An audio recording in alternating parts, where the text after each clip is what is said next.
Esse é o Liberdade Dissidente, né? E hoje vamos falar sobre o 8 de janeiro, né? Por que que culminou nesse 8 de janeiro? Por que Bolsonaro perdeu a eleição? Quem se ferrou? Quem se deu bem? Quem foi culpado de verdade? Quem se omitiu? Quem agiu? Né? Quem está correto? As penas estão corretas, será? Né? Quem tem interesse nisso tudo? Tudo que eu disser aqui sempre é nossa opinião pessoal, né? O que a gente enxergou sempre com foco na liberdade, ok? Vamos lá. Por que que Bolsonaro não se reelegeu? Por que que ele perdeu para o Lula? A gente sabe, né? Bolsonaro teve um grande azar, na realidade, né? Iniciou, no governo dele, teve a famigerada pandemia. Ele ia muito bem, obrigado, tudo indo conforme o planejado, aí apareceu a pandemia, não é verdade?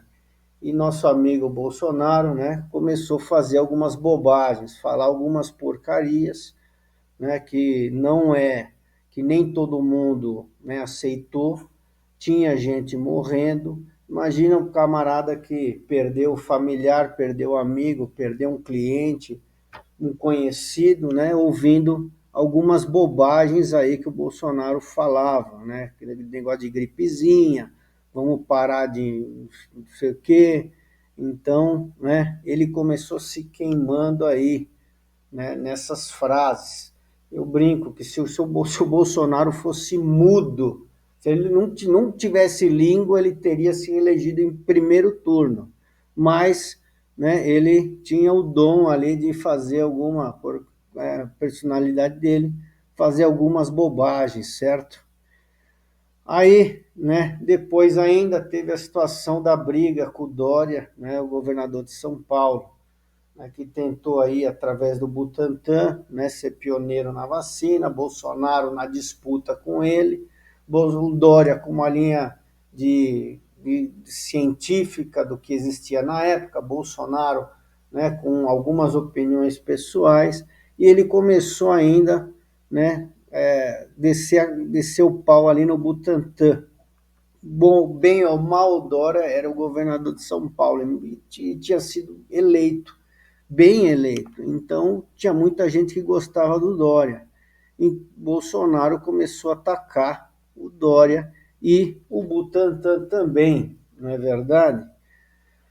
A gente sabe que São Paulo ele tem uma grande, o estado mais rico do Brasil, quase um terço do PIB brasileiro vem de São Paulo, certo? E o paulistano ele tem algumas coisas, o paulista tem alguns orgulhos, né? A USP, né? Independente da política, o Butantan é outro orgulho do Estado. Então, né? O Bolsonaro estava, na verdade, atacando ali instituições que são caras para o paulista, certo? E a gente teve também, né, a gente pode observar que o Estado de São Paulo, ele, ele paga para a União, né? Ele paga para a União em tributos muito mais do que qualquer outro estado.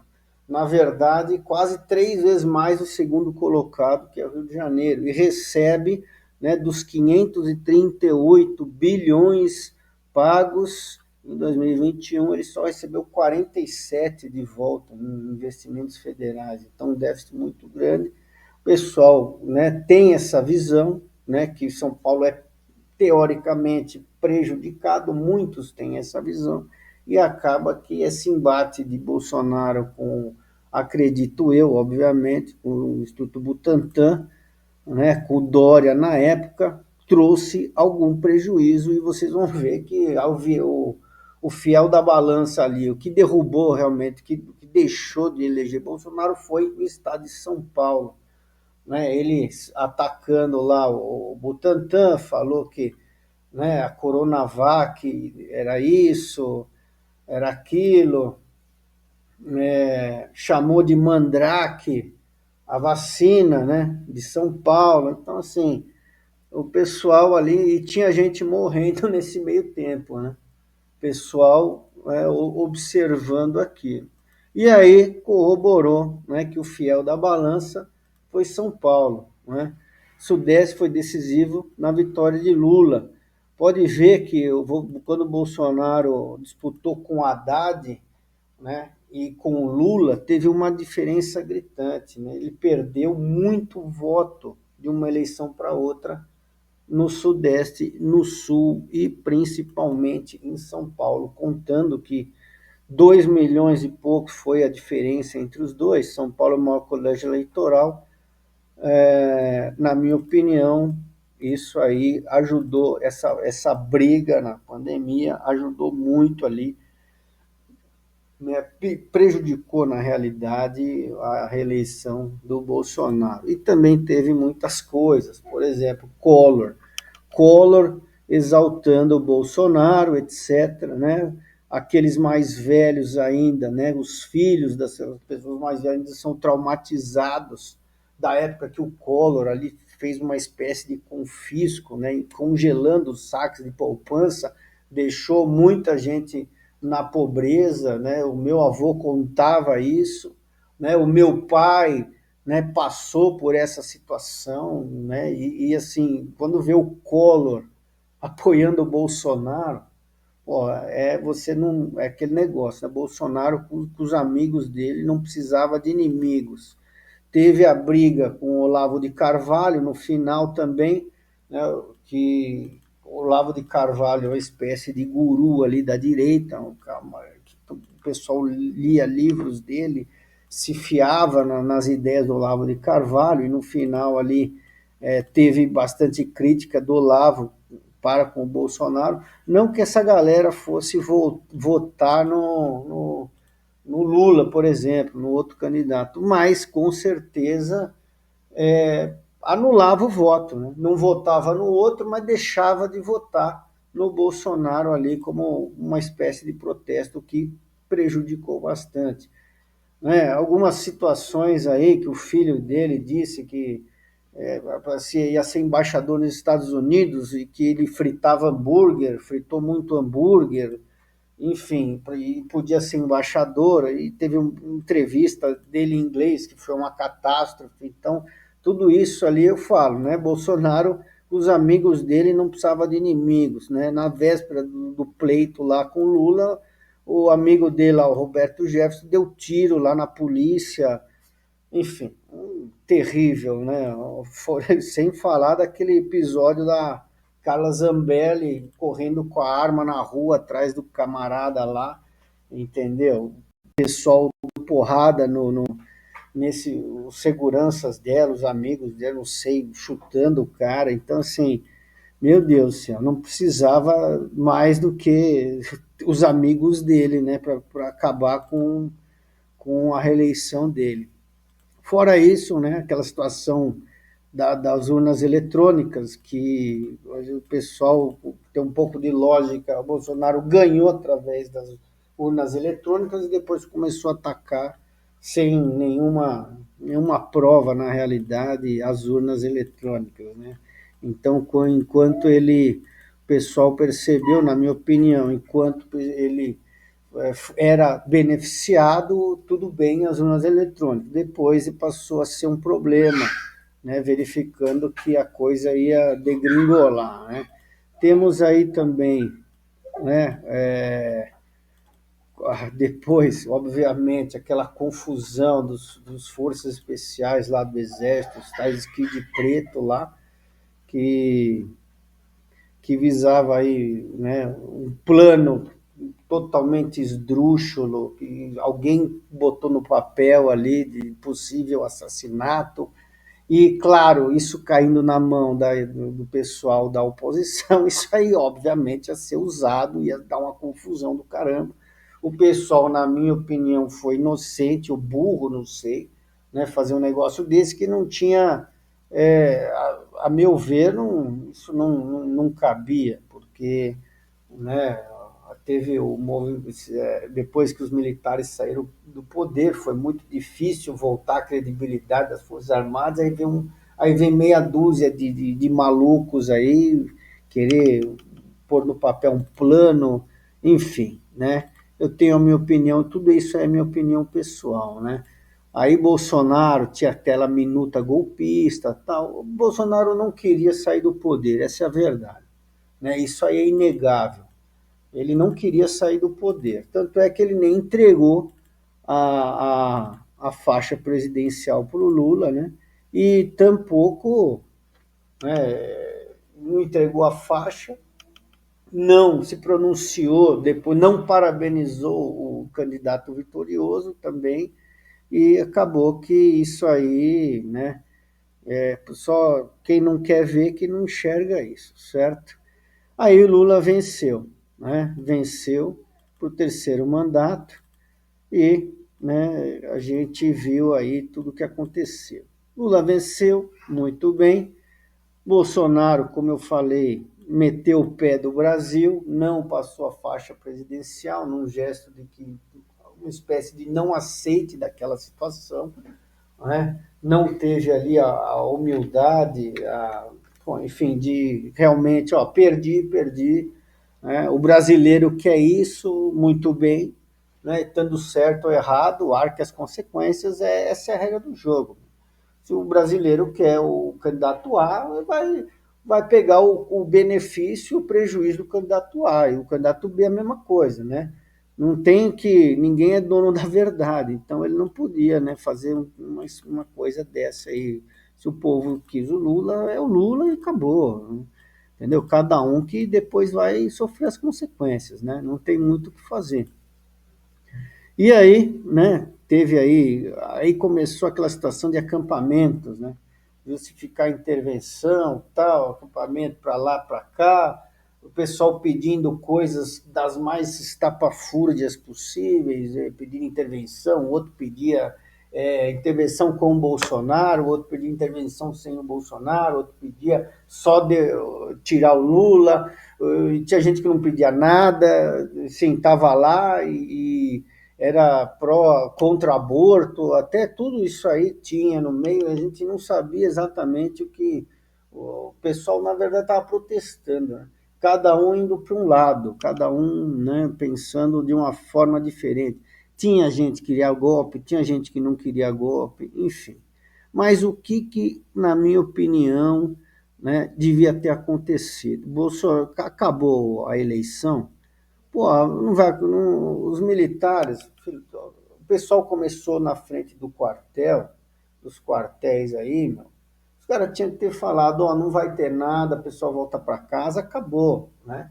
Aí, na minha opinião, houve uma omissão muito grande aí desse pessoal, né? Eles, na verdade, deixaram para ver o que ia rolar, o que ia dar, certo? Vamos ver o que vai acontecer, entendeu? Então, devia ter tido um comunicado aí de pessoal de mais alto escalão, falou assim, ó, acabou, a eleição já foi, certo? E é isso.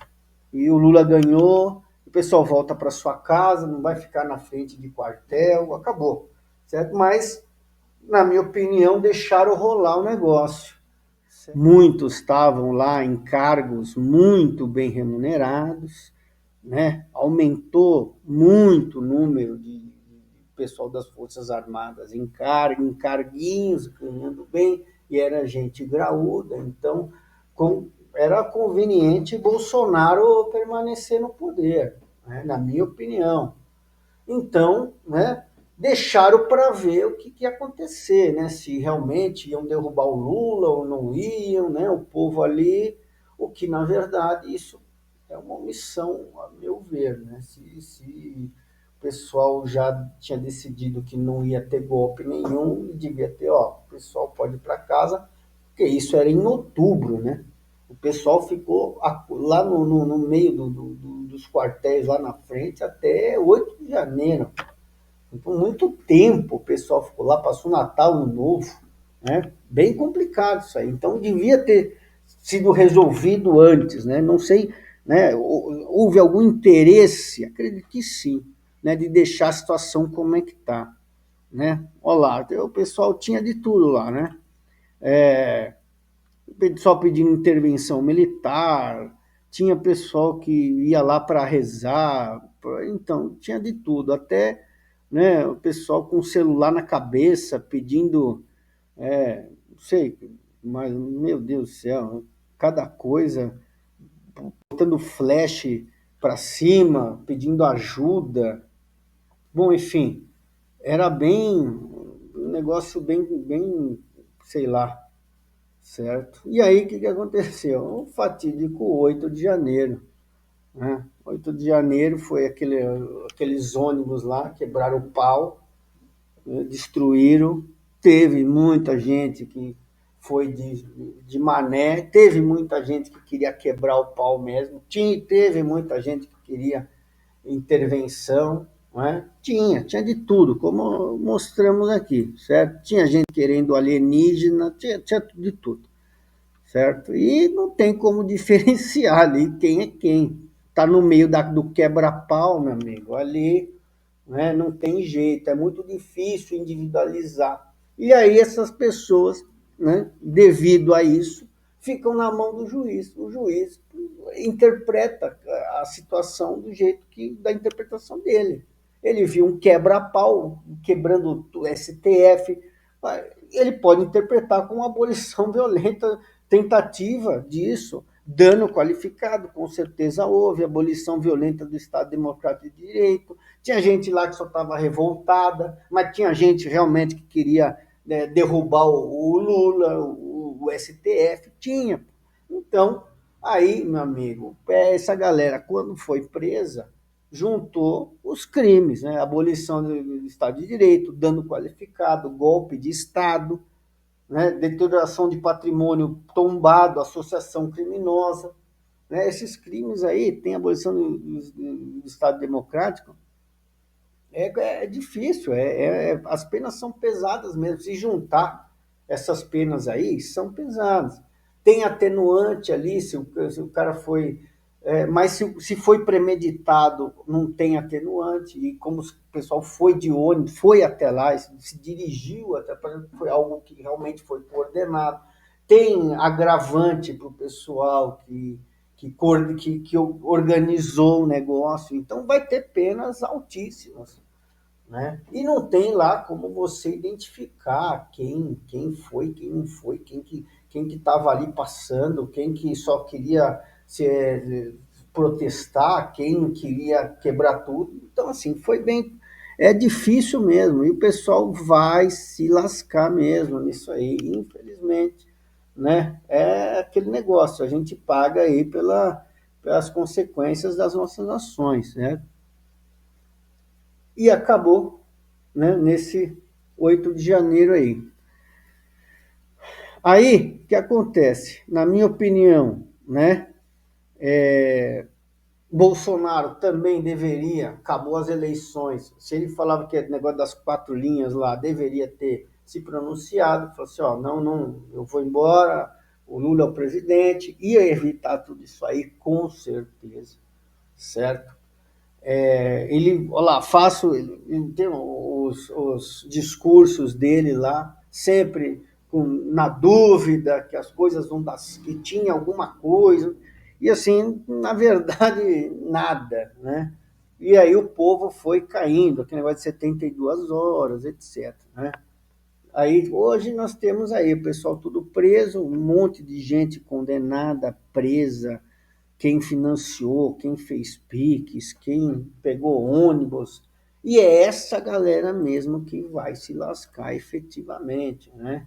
Teve aqueles militares lá que fizeram planos de golpes, de não sei o quê, né, que o cara colocou lá, aí teve o Mauro Cid declarando lá a delação premiada, falando o que aconteceu, tinha lá um papel lá dizendo o que cada um ia fazer, enfim, o que uma bobagem gigantesca, porque você percebe, né, que sem pé nem tamanho, nenhuma chance de dar certo, teve as eleições, e se o pessoal, por um acaso, desse um golpe e tomasse o poder de alguma forma, isso é insustentável um governo desse, nem a médio prazo, a curto prazo, é insustentável, né? O brasileiro ele não é ele não é essas coisas, ele não compra essas ideias, essas brigas aí. A grande maioria dos brasileiros não compra essas confusões aí, né? Tem que ser a força mesmo, que acredito que não ia durar muito.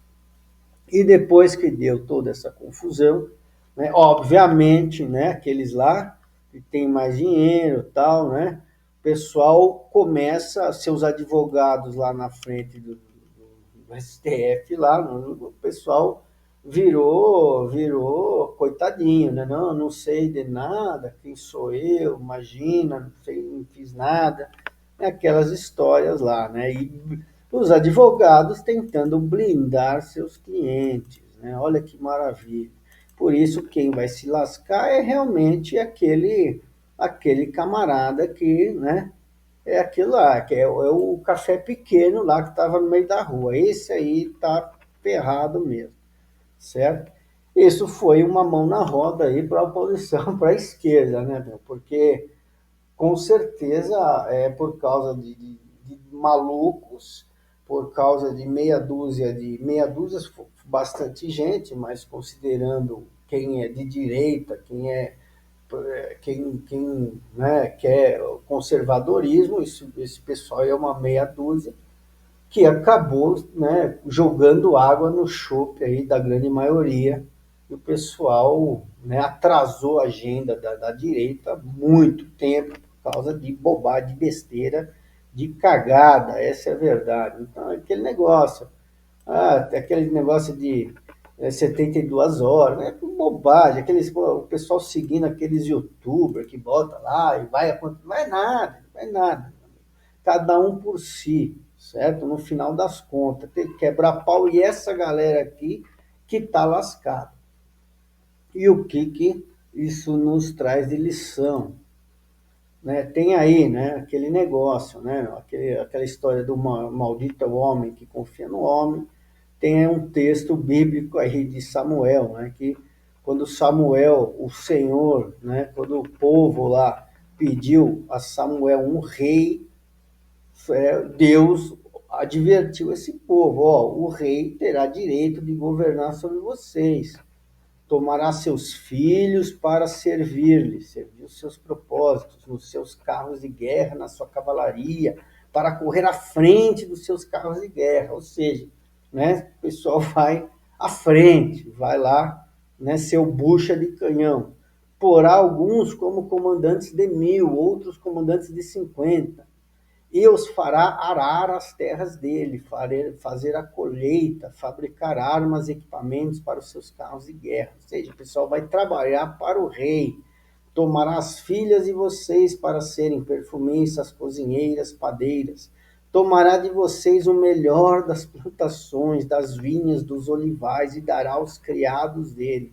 Né? O pessoal, pô, vai tomar aí o que vocês, através de impostos, né, o melhor que vocês possam ter e vai dar aos seus cupinchas, aos seus amigos, aos seus coleguinhas, certo?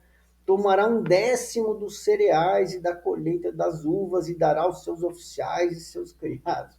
1/10, nossa!